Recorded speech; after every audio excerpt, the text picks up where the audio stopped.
Alright, so today I want to introduce you to the candy ball python, and believe it or not, there is a ball python gene that is named Candy. Someone definitely had a sweet tooth when they came up with that name. And the interesting thing is there's another gene called Toffee that we think is the same exact snake, the Toffee and the Candy, similar to the same kind of equivalent gene like the banana and the coral glow. It's kind of interesting. And both of them are actually a type of albino and actually compatible with albino. And I would say it's probably one of the most confusing genes because you can actually take a Toffee or a Candy, cross it with an albino, and you actually get a visual albino in both cases. One of them's called a Candino, the other one's called a Toffino. It gets pretty confusing, and they're both really visually similar to the Lavender Albino. So in this video, I'm going to go through some of the confusion, some of the awesome untapped potential, and go over the differences between the albino, the Candy, the Toffee, and the Lavender Albino.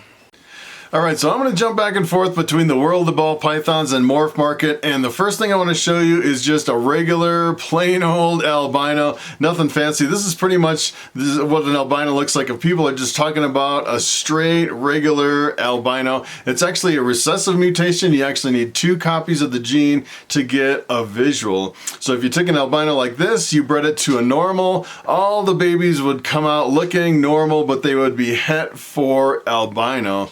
And if you look really close at the snake, really the differences between all of these morphs is the albino has really bright white in the background behind this yellow, and it has really bright red eyes. And if you compare that to the Candy, this is what the Candy looks like. It's kind of interesting. It almost looks like a coral glow. The funny thing is about the coral glow though, the coral glow is actually a co-dominant mutation. If you breed a coral glow to something else, half the babies come out coral glow. It's not recessive, and the coral glow gets little spots too. I'd say this is definitely different than the coral glow. That's like a completely different snake and a whole class by itself because it's not recessive. But if you take a look at this, the interesting differences between the Candy and the albino is that it almost has kind of a lavender purplish color instead of white in the background behind the yellow. And if you look really close at the eyes are almost like a reddish black. They're not really bright red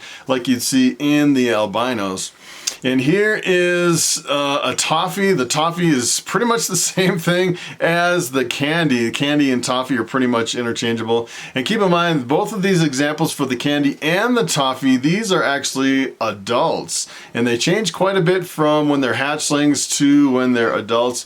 And if you actually breed an albino with a Candy, this is what you get. This is the Candino. So this actually has 1 copy of the Candy gene, 1 copy of the albino gene. And where it gets really confusing is when these snakes are really young, you almost can't tell the difference between the Candies, the Candinos, and the albinos.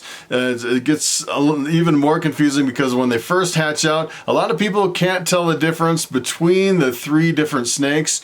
As a matter of fact, a lot of people, what they'll actually do is they'll hold the snakes for a few months until they start maturing. And the Candinos will get a little bit of purple coming in. The straight Candies will get a lot of purple really quick. And the straight albinos will keep a white color in the background.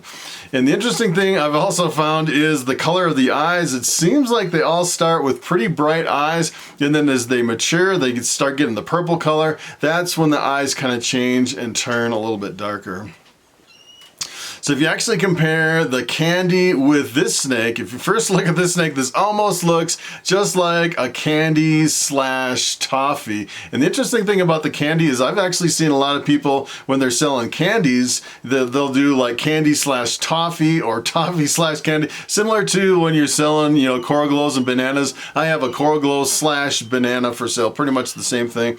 And if you take a look at this snake, I would say it's really hard to tell the difference between a lavender Lavender Albino and a Candy slash Toffee. You see a lot of this purplish color in the background here.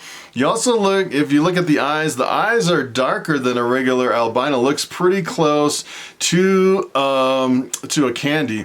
But the interesting thing is I've kind of heard through the grapevine, I've been watching a lot of YouTube videos about this. There's not a lot of YouTube videos out there really explaining this. A lot of people are saying that the Lavender Albino actually develops the purple color a lot slower than the Candinos or the Candies, which is kind of interesting. So they start looking like an albino, and they're a lot slower to transition over to this kind of a purplish color.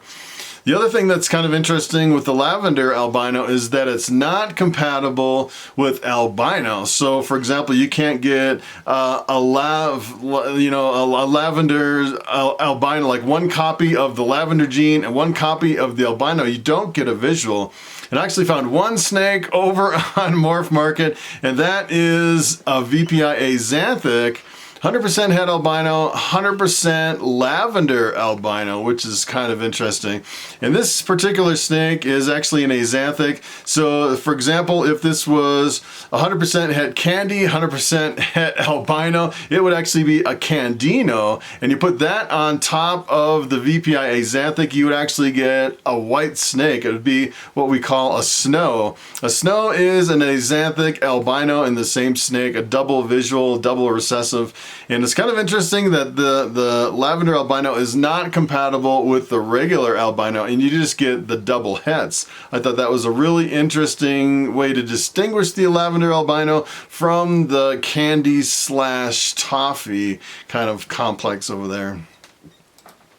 So what I want to do is I want to show you the potential of the candy. As a matter of fact, there's a lot of people that kind of have a renewed interest in the candy. It's been around for 8 or 9 years. Just a little bit has been done with the candy slash Toffee, and I want to show you some of the potential. I'd say probably the #1 most impressive snake when you're working with the candy is when you work it into the piebald and you get a candy pied, which is cool. So this is just a regular pied. This is another recessive gene, and when you mix candy into the mix, this is what you get. Probably one of the most impressive pies that I've seen. It's kind of interesting. You can actually still see a little of the purple color underneath the candy, which is kind of cool. The candy pie, just 2 recessive genes. A little bit harder to hit because it's a double recessive. But I'd say if you're working on a project that is really impressive, that could bring in quite a bit of money for a project that you're working on, not a lot of people are working on it, candy pie is the way to go. As a matter of fact, after looking at this,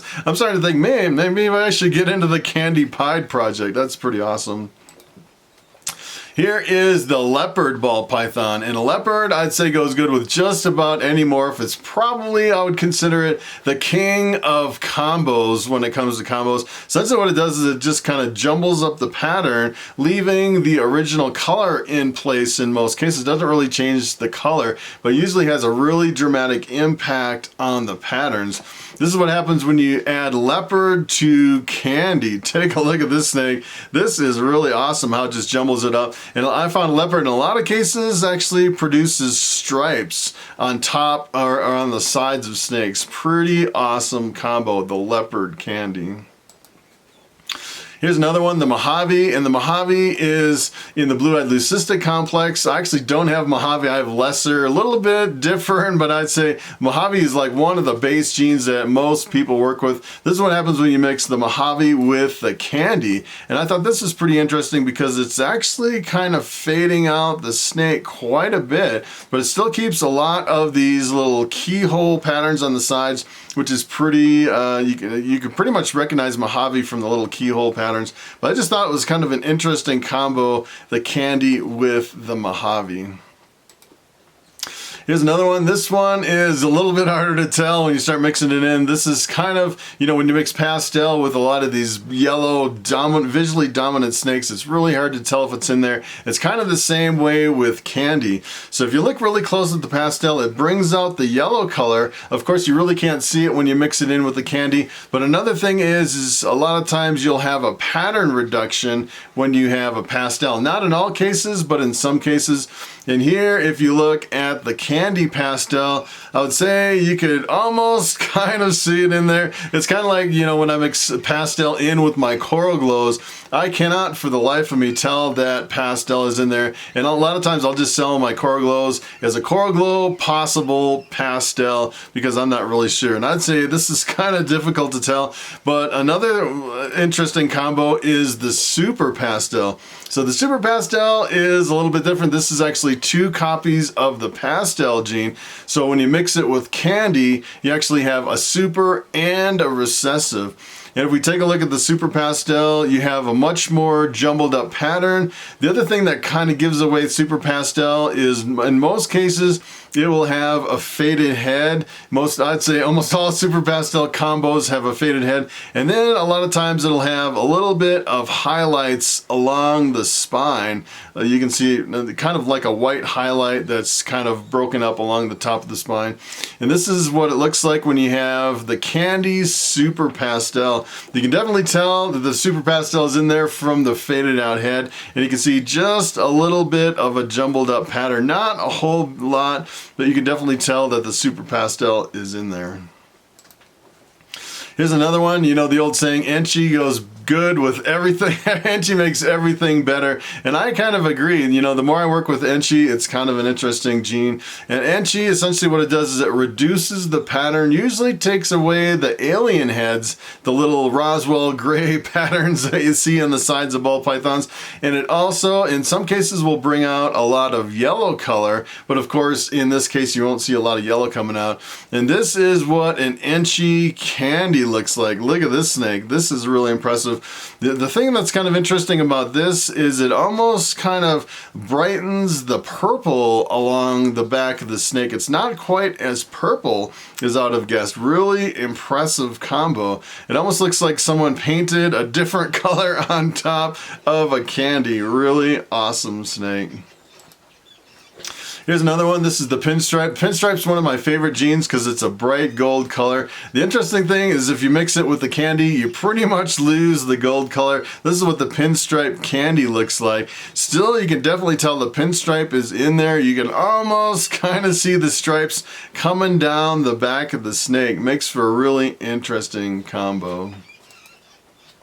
So I actually came over to here to Morph Market and I kind of wanted to show you how many candies are on the market today at the end of the year 2019, and there's actually only 49. It's kind of surprising. As a matter of fact, when I first started in ball pythons, candies were outrageous. You can get a candy for less than, I'd say, probably $1,000, and now they're significantly less. Although in this case, I actually sorted for the highest price candy, and they're selling Enchi candy pies for $7,500. Pretty crazy. And it looks like kind of the highest ones here. Everybody's going after the candy pies. The cheapest you can get in a visual candy pie looks like $4,500 for a 2019 female.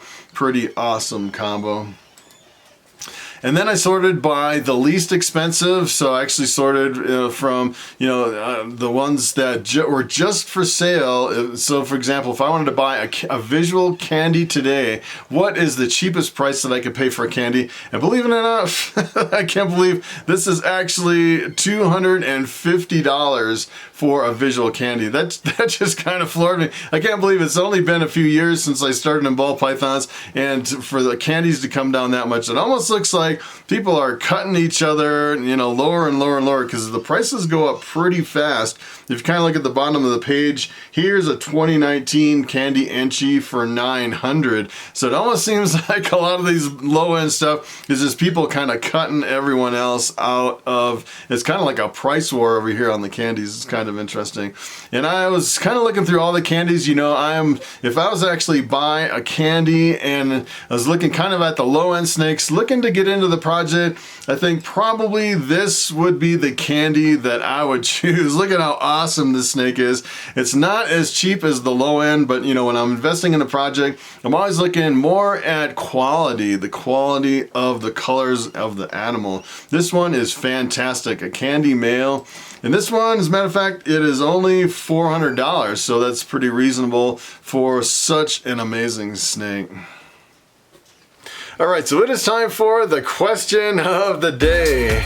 And Jordan Little asks, how much are my reticulated python hatchlings going to be worth? And that is a very good question. As a matter of fact, I'm trying to breed my two really big reticulated pythons. I have one that is part super dwarf and part dwarf, and I'm breeding him to Lucy, which is a 50% Jampea dwarf. And they're both albinos. One's a white albino, one's a purple albino. So I'll get all lavender albinos. They'll all be part super dwarf, and a small percentage of mainland. And I'm not sure exactly what they're going to be worth. I think Lucy, I paid like maybe $300 or $400 for her, and then the male, I think I paid about $1,200 for that male back in the day. And it's kind of interesting. I actually go to the reptile shows here in Colorado, and there's a lot of people selling reticulated python hatchlings, but they're all 100% mainland. Nobody's really selling the dwarf and super dwarf. So I may be able to get a pretty good price depending on pretty much the market. I haven't really studied the market. You know, as soon as they hatch, I'll have to set them up in, I'll probably have to buy another hatchling rack because I'll have so many of them. And then I'll have to figure out the prices, and then I'll probably sell some on the internet, probably sell some at the local reptile shows. And then the problem is with those specific snakes, they're all going to be exactly the same. They'll all be lavender albinos with the same percentages of dwarf, super dwarf, and mainland. Pretty much all copies. So essentially what I'm going to do is I'm going to flood my own market. So if I can't really unload them here locally or on Morph Market, I might actually end up selling some of them at wholesale. Some of these wholesalers actually buy 10 snakes at a time. Pretty much give you, a lower price per snake, but actually I could unload quite a few at a time. So I'm probably thinking at least a few $100s, not quite up to $1,000. Depends on what the market is at the time. So that is pretty much it. Thanks for watching, and I will see you next time.